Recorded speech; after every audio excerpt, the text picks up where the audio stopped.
Deep in the South Carolina Lowcountry, the legal system functioned under a century-old shadow. For 4 generations, the Murdaugh family held a near monopoly on power, controlling the police, the judges, and the prosecutors across the region. Alex Murdaugh was the current patriarch of this legacy. A wealthy and charismatic personal injury lawyer, he presided over the family's 1,700-acre hunting estate, an isolated property known as Moselle. On the night of June 7, 2021, that status was shattered. Alex called 911, reporting that he had arrived at the estate's dog kennels to find his wife, Maggie, and his son, Paul, shot dead. Because of his family's standing, investigators initially treated Alex as a victim rather than a person of interest. His deep knowledge of the legal system allowed him to manage the early stages of the investigation, ensuring he remained the grieving father in the eyes of the law. Alex provided a specific timeline for that night. He told police he had been napping in the main house, woke up to visit his mother, and never set foot near the kennels until he discovered the bodies much later.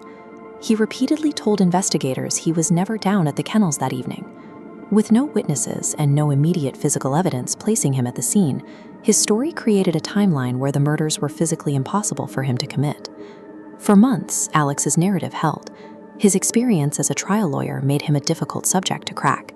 He knew exactly which details to emphasize and which to omit, effectively stalling the police through a total lack of contradictory evidence. This alibi was the foundation of his defense. If the police couldn't prove he was at the scene during the window of the shooting, the case against him would never make it to a courtroom. While Alex projected the image of a wealthy patriarch, he was hiding a massive multi-million-dollar embezzlement scheme. For over a decade, he had been quietly stealing from his law firm and his own clients to fund a severe opioid addiction and a lifestyle he could no longer afford. On the morning of the murders, the pressure reached a breaking point. His law partners had officially confronted him about missing funds. The years of theft were finally coming to light. He was also facing a massive lawsuit regarding a tragic boat crash involving his son Paul. The legal discovery process in that case threatened to expose his entire bank history, which would have revealed he was effectively bankrupt. Prosecutors would later argue that Alex needed a horrifying distraction, a tragedy so profound that the questions about the missing millions would stop, replaced by public sympathy for a grieving husband and father. In this theory of the case, the murders provided a way to stall for time.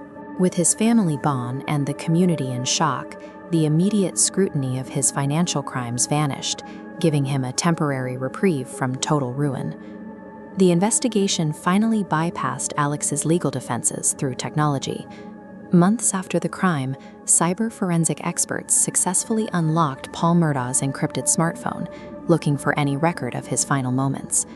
They found a Snapchat video Paul had recorded of a friend's dog.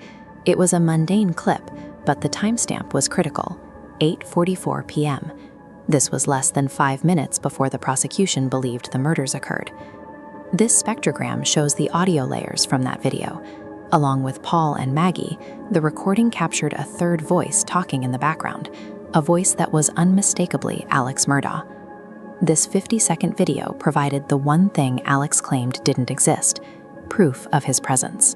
It placed him at the kennels with the victims at the exact moment he swore he was miles away sleeping at the house.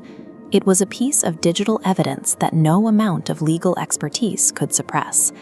In the end, the son he had lulled into a sense of security at the kennels had inadvertently recorded the evidence that would destroy his father's alibi.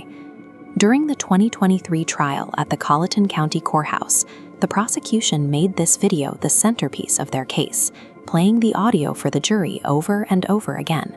Faced with the undeniable recording, Alex took a desperate gamble and testified in his own defense. He was forced to admit on the stand that he had lied about the kennels, claiming that his drug-induced paranoia made him distrust the police.